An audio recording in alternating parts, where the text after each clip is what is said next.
السلام علیکم ناظرین، آپ سب کا ویلکم اور خوش آمدید کرتے ہیں اپنے اس یوٹیوب چینل میں۔ دوستو، آج ہم جس ٹاپک پہ جس ویڈیو پہ بات کرنے والے ہیں وہ ویڈیو ہے ایک سکھ خاتون، ایک سکھ لڑکی نے جب اسلام قبول کیا، اسلام میں داخل ہوئی تو اس کے ساتھ کتنی ساری پریشانیاں مصیبت آئی، اور دوستو وہ کیوں اسلام میں داخل ہوئی اس کی ساری اسٹوری ہم آج سنیں گے اس کے ہی زبان سے۔ تو دوستو بنا دیر کرے ہوئے دوستو ویڈیو دیکھتے ہیں اس کا، اس کے بعد بات کریں گے۔ تو اسٹارٹ کرتے ہیں ویڈیو۔ کبھی کبھی میں سوچتی ہوں کہ اتنا کچھ ہونے کے بعد بھی میں مسلمان کیوں ہوں، کیونکہ کبھی کبھی آپ بہت سی آزمائشوں سے گزرتے ہیں۔ وہ وقت بھی آیا جب میرا دل چاہتا تھا کہ میں اپنا سر دیوار پر دے ماروں کیونکہ میں سو نہیں پاتی تھی۔ مجھے طلاق ہوئی، یہ بہت زیادہ مشکل اور خوفناک وقت تھا، اور واقعی میں کیمرے کے سامنے آپ سے کہوں گی کہ ایسے دن بھی آئے جب میں خود کو اذیت دینا چاہتی تھی۔ مجھے یاد ہے کہ میں باتھ روم میں اپنا چہرہ دیکھ رہی تھی اور مجھے اس سے اس قدر نفرت محسوس ہوئی کہ میں اپنا چہرہ نوچ لینا چاہتی تھی۔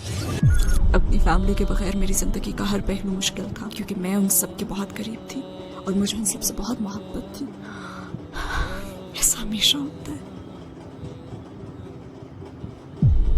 میں کب تک یہ کرتی رہوں گی؟ میں کب تک اپنی مدد کے لیے دوسروں پر بھروسہ کروں گی، جبکہ اللہ خود کہتا ہے آؤ میری طرف، میرے پاس آؤ، مجھے یاد کرو، میں تمہیں یاد کروں گا۔ السلام علیکم سسٹر ہانیہ آدم، ہماری دعوت قبول کرنے کا شکریہ۔ آپ کو اپنے ساتھ دیکھنا ہمارے لیے خوشی کی بات ہے۔ میرا پہلا سوال یہ ہے کہ ہانیہ آدم کون ہیں؟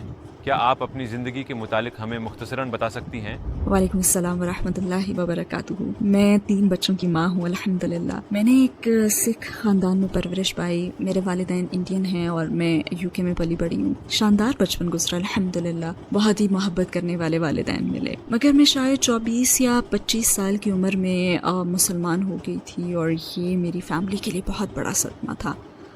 اور الحمدللہ گرین لین مسجد میں اور ہر اس آرگنائزیشن کے ساتھ کام کر رہی ہوں جس کی میں خدمت کر سکتی ہوں۔ عقیدے کے لحاظ سے آپ کی زندگی کیسی تھی؟ آپ کا کس پر ایمان تھا؟ جب بڑی ہوئی تو میرے والدین نے مجھے سکھ عقیدہ سکھایا جو مجھے بہت اچھا لگتا تھا، جیسے مجھے گولڈن ٹیمپل امرتسر جانا بھی یاد ہے، بہت مزہ آیا تھا۔ مجھے ہیمکنڈ صاحب کو وزٹ کرنا بھی یاد ہے، جو کہ ہندو آشرم کے طور پر زیادہ پہچانا جاتا ہے، وہاں بھی بہت زیادہ مزہ آیا۔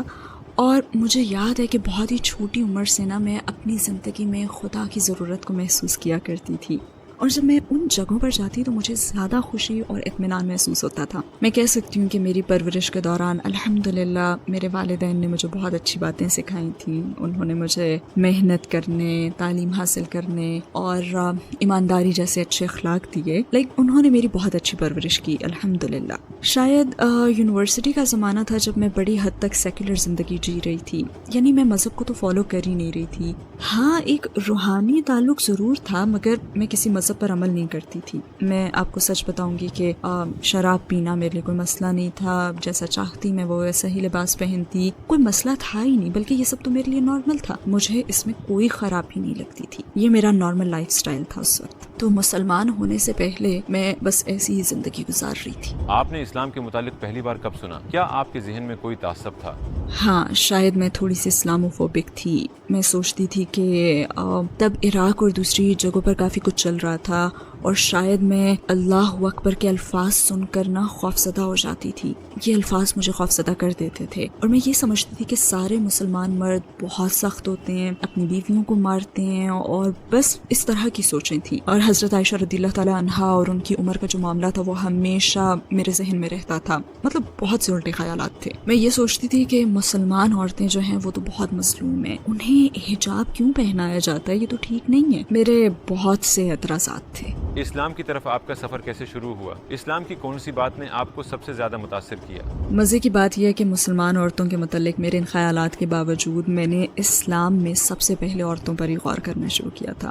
میں نے انٹرنیٹ پر بہت سے لیکچر سنے، میں نے بہت کچھ پڑھا۔ وہ دارالسلام کی ایک کتاب ہے اسلام کی عظیم عورتیں، بہت شاندار کتاب ہے۔ میرا خیال تھا کہ مسلمان عورتیں ہیں نا وہ بہت مظلوم ہیں، لیکن جب میں نے اسلام کا مطالعہ شروع کیا تو مجھے احساس ہوا کہ اصل میں معاشرہ ہی عورتوں پر ظلم کر رہا ہے۔ اسلام تو بہت ایڈوانسڈ مذہب ہے، در حقیقت یہ اتنا زیادہ ایڈوانسڈ ہے کہ شاید ہم ہی بطور معاشرہ ابھی تک اس تک پہنچ ہی نہیں سکے، اور انشاءاللہ یہ ایک بار پھر سے ابھرے گا، کیونکہ اس وقت جنسی شناخت اور خواہشات کے حوالے سے ہمیں جن بھی مسائل کا سامنا ہے، میرے خیال میں تو اسلام کے پاس ہی ان سب کا جواب ہے، اور شاید وہ وقت بھی آ چکا ہے کہ اب ہم اس میں دلچسپی لیں، کیونکہ اسلام عورتوں کو کئی طرح سے آزادی دیتا ہے، در حقیقت وہ عورتوں کو اس مقام پر رکھتا ہے۔ تو اگر معاشرہ یہ بات سمجھ لینا تو وہ میری طرح مان لے گا کہ سبحان اللہ، اسلام تو عورتوں کو بہت سے حقوق دیتا ہے، وہ حقوق جو اس ملک میں اور مسلمان ملکوں میں ہمارے پاس پہلے کبھی تھے ہی نہیں۔ پیغمبر محمد صلی اللہ علیہ وسلم نے ہمیں سکھایا کہ عورتوں کو عزت کیسے دی جائے۔ مثلا میں کہوں گی کہ ہمیں مہر کا دیا جانا اس کی ایک مثال ہے۔ پہلے تو عورت اپنی رقم مرد کو دیا کرتی تھی نا، اور اب مرد عورت کو مہر دیتا ہے، سبحان اللہ۔ یہ ان لوگوں کے لیے بہت بڑی بات تھی جو بیٹی کی پیدائش پر اپسٹ ہو جایا کرتے تھے اور اتنے زیادہ کہ وہ اسے قتل ہی کر دیتے تھے۔ پیغمبر محمد صلی اللہ علیہ وسلم کا فرمان ہے، مفہوم کچھ اس طرح سے کہ اگر تم بیٹیوں کی پرورش کرو گے تو تمہیں جنت ملے گی، تم میرے ساتھ جنت میں اس طرح ہوگے، سبحان اللہ۔ اور پھر چھوٹی سے چھوٹی بات جیسے کہ عورت اگر آپ سے لڑ رہی ہے، بحث کر رہی ہے، جب غصہ آ جائے تو خاموش ہو جاؤ۔ انہوں نے یہی کیا، وہ خاموش ہو جاتے، یعنی عورتوں کو بھی جذبات ظاہر کرنے کا موقع دیا، سبحان اللہ۔ کون سا دین آپ کو یہ باتیں سکھاتا ہے؟ میں ایسی بہت سی مثالیں دے سکتی ہوں، مگر شاید پھر آپ کی ریکارڈنگ کبھی ختم ہی نہ ہو۔ یعنی آپ اسلام میں عورتوں کی حیثیت سے متاثر ہوئیں اور اس کے علاوہ بھی کسی چیز نے متاثر کیا؟ سچ یہ ہے کہ جب میں یونیورسٹی میں تھی تو میں ایسی زندگی گزار رہی تھی جہاں مجھے بہت زیادہ آزادی حاصل تھی۔ یعنی جب کسی کو اتنی زیادہ آزادی حاصل ہو، وہ باہر جاتی ہو، کلبنگ، ڈانسنگ، وہ شراب پیتی ہو، یہ لائف سٹائل ہو، تو ایسے میں نا پھر اسے ہمیشہ خوشی کے اگلے لمحے کی تلاش رہتی ہے، یا پھر وہ دوسرے شخص کی طرف سے نا عزت افزائی کے الفاظ سننا چاہتی ہے جو کہ اسے کہے کہ او واو بہت پیاری لگ رہی ہو، یا آئی لو یو۔ اور ایک لڑکی کی حیثیت سے نا وہ بس دوسروں ہی کی طرف دیکھتی ہے جو اسے اس طرح سے عزت دیں، جبکہ اسلام میں آپ کو یہ سب کرنے کی ضرورت نہیں ہوتی۔ یہاں عزت افزائی دوسروں کی طرف سے نہیں آتی۔ پیغمبر محمد صلی اللہ علیہ وسلم نے ہمیں سکھایا کہ ہماری قبولیت سب سے پہلے اللہ سبحانہ و تعالیٰ کی طرف سے ہوتی ہے، اور جب آپ اللہ اور پیغمبر محمد صلی اللہ علیہ وسلم سے محبت کرنا سیکھ لیتے ہیں نا تو پھر عجیب اطمینان محسوس کرتے ہیں۔ آپ کو یہ الفاظ سننے کے لیے نا پھر کسی بھی مرد پر بھروسہ نہیں کرنا پڑتا، اور اگر وہ بھی آپ کو مل جائے تو یہ تو اللہ کی رحمت ہے نا، اور آپ اس طرح ساتھ ہو جاتے ہیں، اس طرح نہیں، اس طرح ساتھ۔ اللہ سبحانہ و تعالیٰ قرآن میں فرماتے ہیں کہ اس نے مردوں اور عورتوں کو برابر مگر مختلف بنایا۔ یہ کتنی کمال کی بات ہے نا یہ۔ اور میں نے اس سے یہ سمجھا ہے کہ جب اللہ سبحانہ و تعالیٰ آپ کو کہتے ہیں نا کہ عورت خود کو ڈھانپ کر رکھے، حجاب پہنے، تو اس لیے کہ اس نے ہمیں ایک دوسرے سے مختلف بنایا ہے۔ مجھ میں اچھا لگنے، خوبصورت لگنے کی خواہش ہو سکتی ہے، مگر اللہ نے مردوں کو مختلف بنایا ہے۔ وہ آپ کو دیکھ کر یہ سوچ سکتا ہے کہ میں اس کے پاس جا سکتا ہوں، میں یہ کر سکتا ہوں، یا پھر یہ میں کہہ سکتا ہوں۔ لہٰذا اللہ فرماتا ہے کہ خود کو محفوظ بناؤ، خود کو ڈھانپ کر رکھو، مگر مرد میں خواہش ہمیشہ رہے گی۔ ہاں جب یہ تعلق حلال ہو جائے تو آپ اس سے لطف اندوز ہوتے ہیں، اور اگر آپ کے پاس نہ ہو تو پھر آپ غیر مطمئن رہتے ہیں۔ وہ کون سی بنیادی بات ہے جس نے آپ کو قائل کیا کہ اسلام ہی 100% سچ ہے؟ السلام علیکم بھائیوں اور بہنوں، ہمیں احساس ہوا ہے کہ ہمارے چینل پر 80% ناظرین بشمول اس ویڈیو کے ہمارے سبسکرائبرز نہیں ہیں۔ جیسا کہ آپ جانتے ہیں کہ ہم غیر منافع بخش تنظیم ہیں اور ہماری ویڈیو پر اشتہارات غیر فعال ہیں۔ ٹوورڈز ایٹرنیٹی صرف ایک یوٹیوب چینل ہی نہیں بلکہ ایک مدرسہ بھی ہے۔ یہاں ہم خود کو اور نوجوانوں کو اسلامی تعلیم سے آراستہ کرتے ہیں، لہٰذا ہمارے اس مطالبے کا واحد مقصد سچائی کو پھیلانا ہے۔ ہو سکتا ہے بظاہر یہ چھوٹا عمل لگے، لیکن انشاءاللہ یہ ہمیں لاکھوں لوگوں تک پہنچنے میں مدد کرے گا۔ آئیے اب لائک اور سبسکرائب بٹن پر کلک کریں اور ساتھ مل کر ٹوورڈز ایٹرنیٹی کا سفر کریں۔ وہ کون سی بنیادی بات ہے جس نے آپ کو قائل کیا کہ اسلام ہی 100% سچ ہے؟ گرین لین مسجد جانے کے حوالے سے مجھے وہاں پہلی مرتبہ جانا یاد ہے، جب میں نے بہت ساری ایسی بہنوں کو دیکھا جو سر سے پیر تک سیاہ برقعے میں ڈھکی ہوئی تھیں۔ یہاں ہیری پوٹر کا ذکر کرنا تھوڑا فنی ہوگا، مگر وہاں مجھے ہیری پوٹر کا ایک سین یاد آ گیا جب ہاگورٹس میں وہ سب ایسے ہی لباس میں تھے، تو میرے ذہن میں پہلی چیز یہی آئی تھی، اور پھر میں نے سوچا واو، انہوں نے اپنی مرضی سے یہ لائف سٹائل چنا ہے۔ مطلب میں بھی اس طرح کا اعتماد محسوس کرنا چاہتی ہوں، کیونکہ میں تو ابھی منی اسکرٹ میں گھومتی ہوں نا، لیکن میں جاننا چاہتی ہوں کہ اس لباس میں سڑکوں پر چلنا کیسا لگتا ہے۔ اور صرف یہی نہیں بلکہ وہ سب تو بہت ملنسار، بہت محبت کرنے والی، مہربان اور مددگار تھی۔ اور سچی بات یہ ہے کہ کبھی کبھی دوسروں سے بات نہ کرنا نا اپنے لیے ہی مشکلات پیدا کرنے کا سبب بنتا ہے۔ جیسے میں نے حجاب پہننے والی مسلمان عورتوں سے تو کبھی بات کی ہی نہیں تھی، بلکہ میں نے کسی بھی مسلمان عورت سے بات نہیں کی تھی، لہٰذا میرے لیے یہ پہلا موقع تھا۔ انہوں نے تو مسکرا کر میرا استقبال کیا، جبکہ ہم لوگوں میں تو اتنے تعصبات اور اتنے غلط خیالات ہیں، اور ہم سمجھتے ہیں کہ حجاب والی عورتیں تو مسکراتی نہیں ہیں، اور یہی وہ عورتیں تھیں جو مسکرا بھی رہی تھیں، ہنس بھی رہی تھیں، مذاق بھی کر رہی تھیں۔ اور میں نے سوچا کہ یہ تو نارمل ہے, یہ بھی انسان ہے. وہ سیاہ گاؤن میں حرکت کرتی کوئی پتلیاں نہیں ہیں, یہ انسان ہے اور کتنی عظیم عورتیں ہیں. آپ نے کلمہ کیسے پڑھا اور آپ کو کیسا محسوس ہوا؟ میں نے اسی مسجد کے اپنے اگلے ہی وزٹ میں کلمہ پڑھ لیا تھا الحمدللہ. وہاں تقریباً 60 سے 70 لوگ تھے, اور اس وقت مجھ سے قریب ترین فرد جس نے مجھے کلمہ پڑھوایا تھا وہ اب بھی مجھ سے سب سے زیادہ قریب ہے الحمدللہ.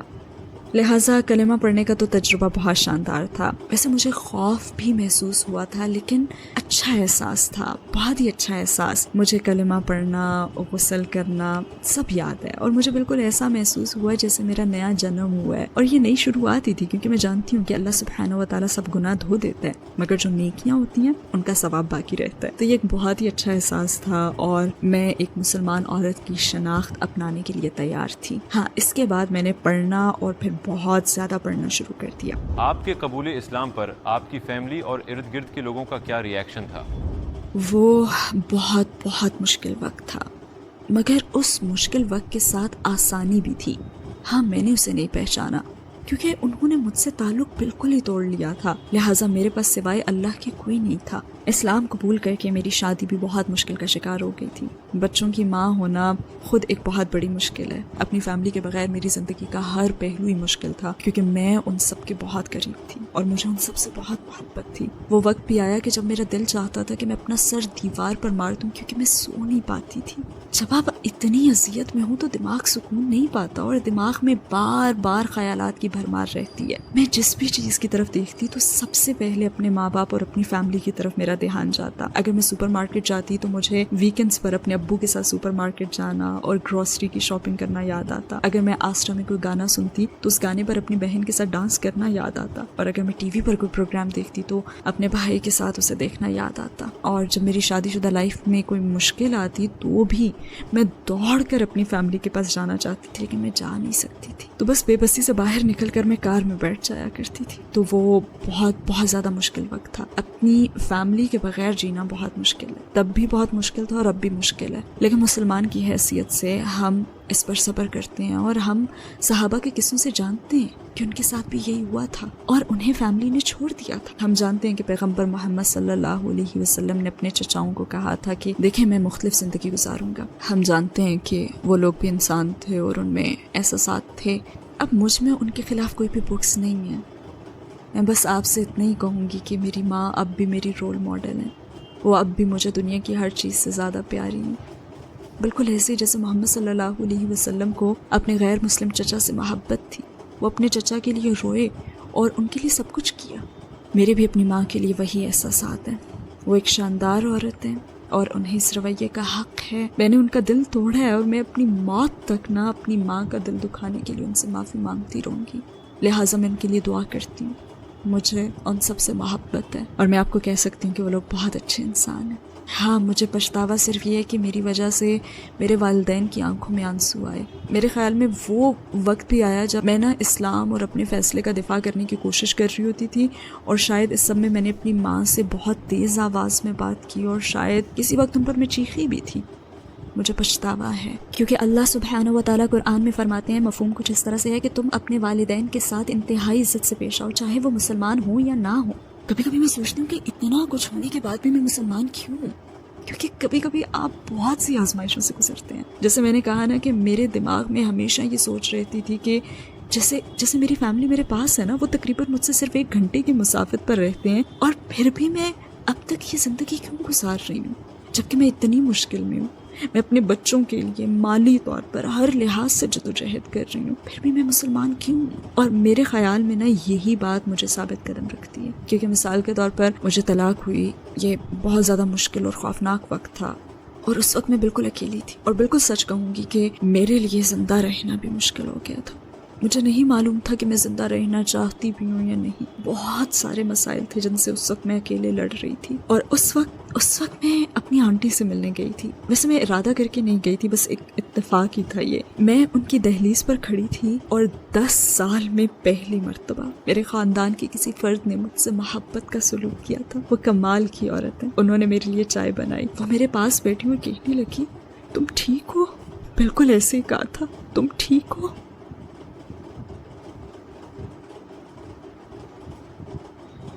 ایسا ہمیشہ ہوتا ہے.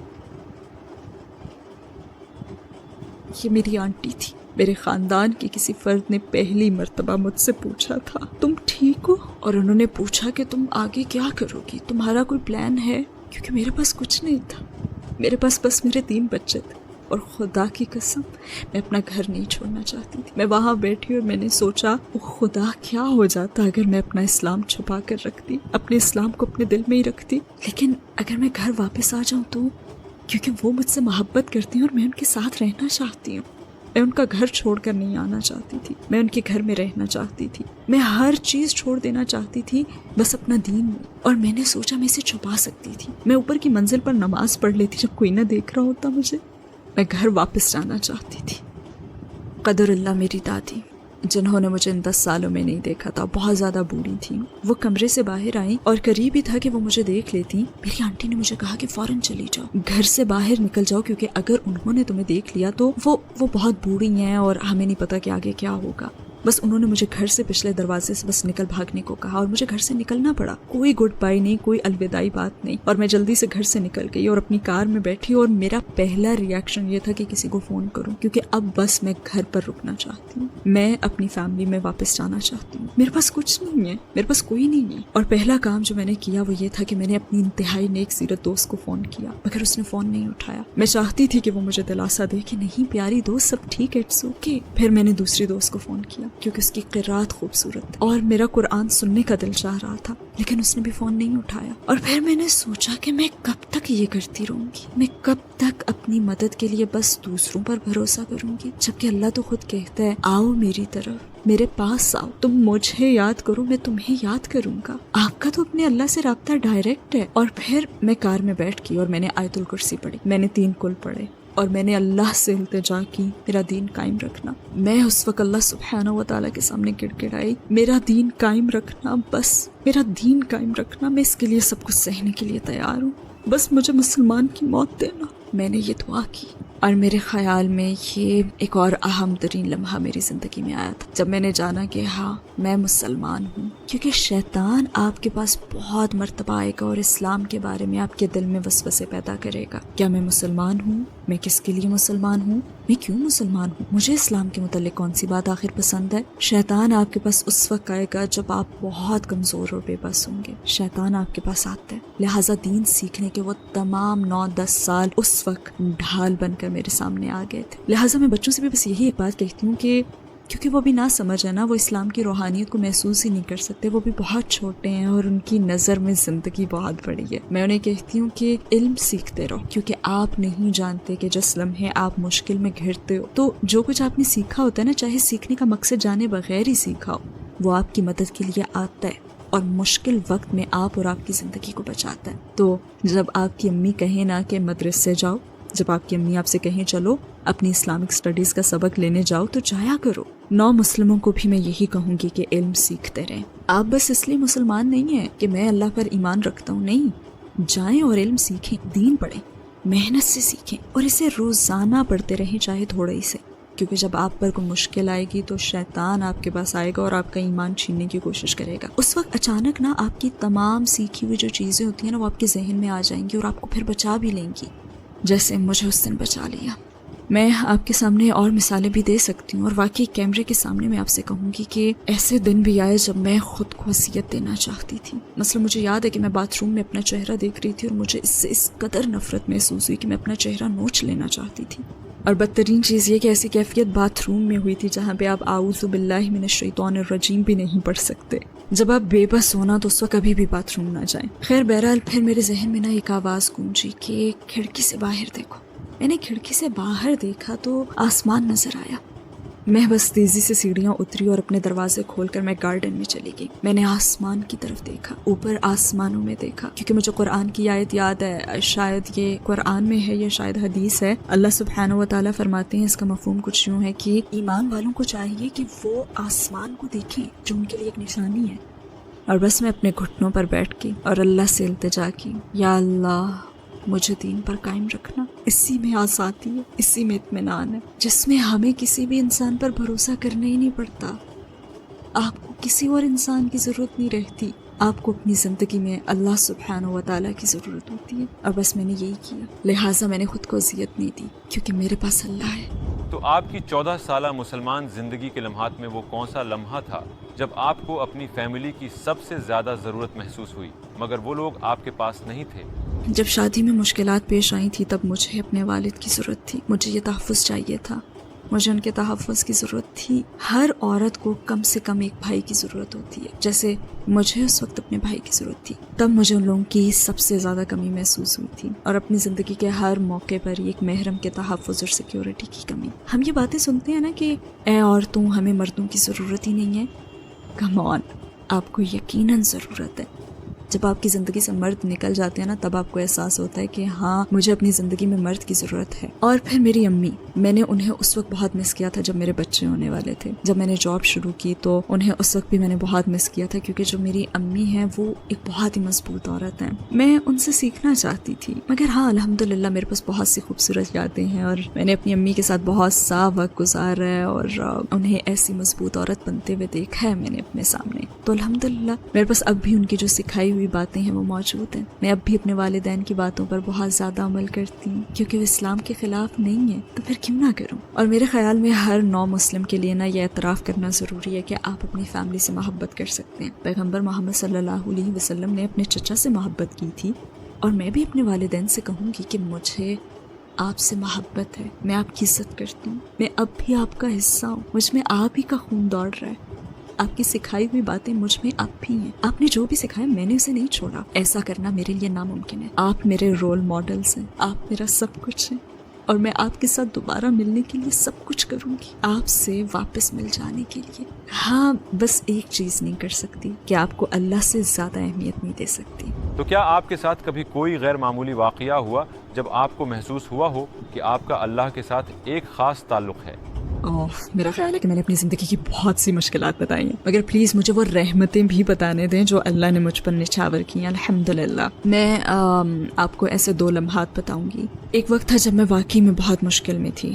انفیکٹ ایسے بہت سے موقع آئے ہیں جب میں بہت مشکل میں گھری ہوئی تھی. سبحان اللہ. کسی نے مجھے کہا کہ دیکھو جب تم کسی مشکل میں ہو تو اپنے بچوں کے پاس جاؤ جب وہ سو رہے ہوں اور انہیں سوتا ہوا دیکھو. میں نے ایسا ہی کیا.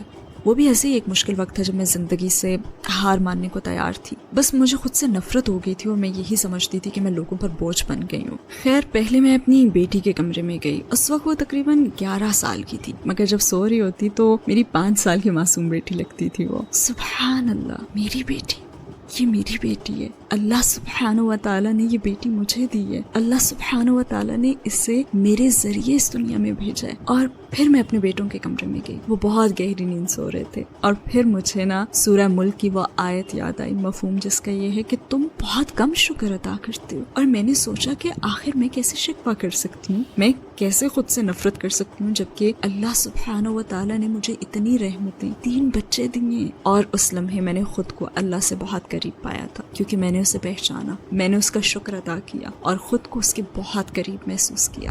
ہمارے پیغمبر صلی اللہ علیہ وسلم کی کون سی بات نے آپ کو سب سے زیادہ متاثر کیا؟ ان کے کردار نے، ہمیشہ ان کے کردار نے، اور سب سے پہلے تو عورتوں کے ساتھ ان کا حسن سلوک، کہ آپ نے اس شخص سے بات کرنا پسند ہی نہیں کی جو اپنی بیٹی کو پیار نہیں کرتا، اور پھر اپنی بیویوں کے جذبات اور احساسات کا وہ کتنا احترام کرتے تھے، اور ایسے وقت میں بہترین رویہ بھی اپناتے تھے. اور پھر وہ ایک واقعہ جہاں پہ ایک صحابی نے آپ صلی اللہ علیہ وآلہ وسلم کو ڈنر پر انوائٹ کیا، تو آپ صلی اللہ علیہ وسلم نے اس سے پوچھا کہ کیا عائشہ کو بھی دعوت دی ہے؟ تو اس نے کہا نہیں. تو آپ نے بھی اس دعوت کو قبول نہیں کیا تھا. ان کی ہر بات، ان کی شرافت، اپنی بیویوں کے درمیان برابر کا سلوک، گھر میں ان کی نرم مزاجی، اور پھر میدان جنگ میں ان کی طاقت، ہر چیز نے ہی متاثر کیا. طائف میں جب وہ مدد مانگنے گئے تو وہاں ان پر ظلم کا ہونا، پھر بھی دیکھیں انہوں نے جواب میں کیا کیا. وہ روئے بھی ہیں. آج کے مرد سمجھتے ہیں کہ ہم رو نہیں سکتے، ہماری انا کا مسئلہ ہے. نہیں، وہ روئے بھی ہیں. اور ہم جنس کے متعلق بات کرتے ہیں، مرد کی حیثیت، عورت کی حیثیت. پیغمبر محمد صلی اللہ علیہ وسلم کو دیکھیں. ویسے آج کل میں یاسر قاضی کی لکھی ہوئی ان کی سیرت پڑھ رہی ہوں، اور ہر پیراگراف سے مجھے کچھ نہ کچھ سیکھنے کو مل رہا ہے. الحمدللہ، بہت ہی شاندار کتاب ہے ماشاءاللہ. میں ہر ایک کو یہ پڑھنے کا کہتی ہوں، اور اس میں ان کی وفات تک ہر چیز موجود ہے.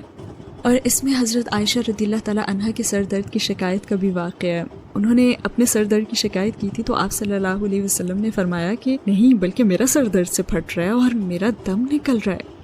سبحان اللہ. انہوں نے ہر مشکل سہی تاکہ ہم اچھے مسلمان بنیں اور جنت میں جا سکیں. وہ اپنی فیملی اپنے مال کے حوالے سے ہر آزمائش سے گزرے. کس لیے؟ ہمارے لیے. اسلام سے پہلے آپ کی زندگی کا کیا مقصد تھا اور اسلام کے بعد کیا ہے؟ خدایا میرا مقصد گھر واپس جانا ہے. باخدا میں گھر جانا چاہتی ہوں. گھر، مجھے بس گھر جانا ہے اور میں چاہتی ہوں کہ اللہ سبحانہ و تعالیٰ مجھے میری فیملی لوٹا دیں. یہی میرا مقصد ہے. اے اللہ مجھے میری فیملی واپس دے دیں.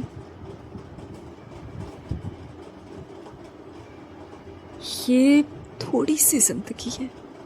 میں ہر وقت خود کو یہی سمجھاتی ہوں کہ یہ دنیا کی زندگی تو بس ذرا سی زندگی ہے. ہم یہاں ہمیشہ کے لیے نہیں ہیں. میں بس گھر جانا چاہتی ہوں. آخر میں آپ ان لوگوں کو کیا کہیں گی جو آپ کو دیکھ رہے ہیں، جن کے دل اسلام کے قریب آ رہے ہیں مگر اپنے رشتہ داروں اور قریبی لوگوں کے رد عمل سے خوفزدہ ہیں؟ اپنا اصل مقصد ذہن میں رکھیں. آپ کا اصل مقصد ہے، دیکھیں چاہے آپ میں ایک ذرہ ایمان ہو نا، چاہے آپ میں ایمان کا ذرا سا ہی احساس ہو، آپ کا اصل مقصد جنت میں پہنچنا ہے. اگر آپ واقعی اس پر ایمان رکھتے ہیں کہ خدا کا وجود ہے تو میں کہوں گی کہ سب سے پہلے آپ علم حاصل کریں. یہ جو آپ کا ذرہ برابر ایمان ہے نا، آپ اس پر جمے رہیں اور علم سیکھتے رہیں. شیطان کو اپنے پاس نہ آنے دیں کہ کہیں وہ اتنا سا ایمان بھی نہ لے جائے، کیونکہ شروع میں وہ اس کی سخت کوشش کرے گا. شیطان آپ کے پاس بھرپور انداز میں آئے گا اور آپ کو دوبارہ کافر بنانے کی کوشش کرے گا. اس لیے سیکھیں، خود کو علم دیں، اپنے مقاصد طے کریں، اپنے ذہن میں اپنا ٹارگٹ رکھیں. اور میں آپ کو بتاؤں کہ میرے ذہن میں یہ خیالات آتے تھے، میرے دماغ میں یہ باتیں چلتی تھی. ایک منفی آواز تھی اور پھر ایک اچھی آواز ابھرتی تھی. کبھی کبھی آپ کو یہ کرنا پڑتا ہے، آپ کو یہ بلند آواز سے کہنا پڑتا ہے، اے اللہ مجھے تیری ضرورت ہے، مجھے صراط مستقیم پر چلا. اگر میں ان سوالات کے بارے میں سوچوں کہ مجھے اپنی فیملی کے ریاکشن کے باعث ایسا کرنا چاہیے یا نہیں، تو آپ یہ سوچ لیا کریں کہ آپ اکیلے دنیا سے جائیں گے. جب آپ کو قیامت میں کھڑا کیا جائے گا تو آپ کی فیملی آپ کی مدد نہیں کرے گی. اگر آپ ابھی قیامت کے دن پر ایمان لانے کے درجے پر نہیں پہنچے، کیونکہ کچھ لوگ ابھی سیکھ رہے ہیں نا، تو یہ سوچ لیا کریں کہ اس دنیا میں مجھے اپنی فیملی سے کیا فائدہ مل رہا ہے اور مجھے روحانیت سے، خدا پر ایمان لانے سے کیا فائدہ مل رہا ہے. تو اس مرحلے پر میں یہی کہوں گی کہ سب سے اہم چیز ہے علم سیکھنا. بس علم حاصل کرتے رہیں کیونکہ یہ آپ کو منزل تک پہنچا دے گا. اور اپنے دل میں سچی تڑپ رکھیں کہ آپ وہاں تک پہنچنا چاہتے ہیں. اللہ تعالیٰ فرماتے ہیں، مفہوم یہ ہے کہ میری طرف قدم بڑھاؤ، رکے نہ رہو. تو ایسے کہا جا سکتا ہے کہ دین میں ہمیں اللہ کی طرف بڑھنے کی ترغیب دی گئی ہے. اگر آپ مسلمان ہونے کا سوچ رہے ہیں تو ایک اور قدم آگے بڑھائیں، اللہ آپ کی طرف دوڑ کر آئے گا. سبحان اللہ، سبحان اللہ، کیا بات ہے. بہت دردناک کہانی تھی بہن، بہت دردناک. لیکن میری بہن، آپ یہ سمجھ لو کہ میرا رب جو ہے، خالق ہے، وہ سب سے بڑا پلانر ہے. وہ جو پلان کرتا ہے نا، آپ چھپ کے نماز پڑھ سکتی تھی، اسلام لا سکتی تھی. دیکھیے دوستو، کیسے اسلام انہوں نے لایا، اسلام کیسے ان کی زندگی میں آیا کہ یہ شارٹس کپڑے پہنتی تھی، لیکن اللہ نے محبت ڈالی تو دیکھیے کہ نقاب والی اور برقعے والی، حجاب والی لڑکی یا عورت کو دیکھ کے اسلام لے آئی. کہ وہ جب ان سے ملی تو وہ یہ سوچی کہ سب تو نارمل ہے، یہ بھی ایسے ہنسی مذاق سب کرتی ہے. تو دوستو، اللہ از اے بیسٹ پلانر. اللہ کا جو پلان ہوتا ہے نا، اللہ قرآن میں کہتا، اور وہ لوگ بھی چال چلنے والا تھا اور اللہ بھی چال چلنے والا تھا، اور اللہ بہتر چال چلنے والا ہے. دوستو، اللہ از دا بیسٹ پلانر. اس لیے دوستو، میری بہن، آپ کو اللہ پہ یقین اور توقع رکھو گی، جیسا کہ آپ کی زندگی میں بہت ہے، اور اللہ پہ یقین اور بھروسہ کرو گی. دنیا میں ویسے بھی جب آدمی کی 60-70 سال کی زندگی ہے، اس کے بعد مر جائے گا، تو مطلب قیامت کے دن نا، اللہ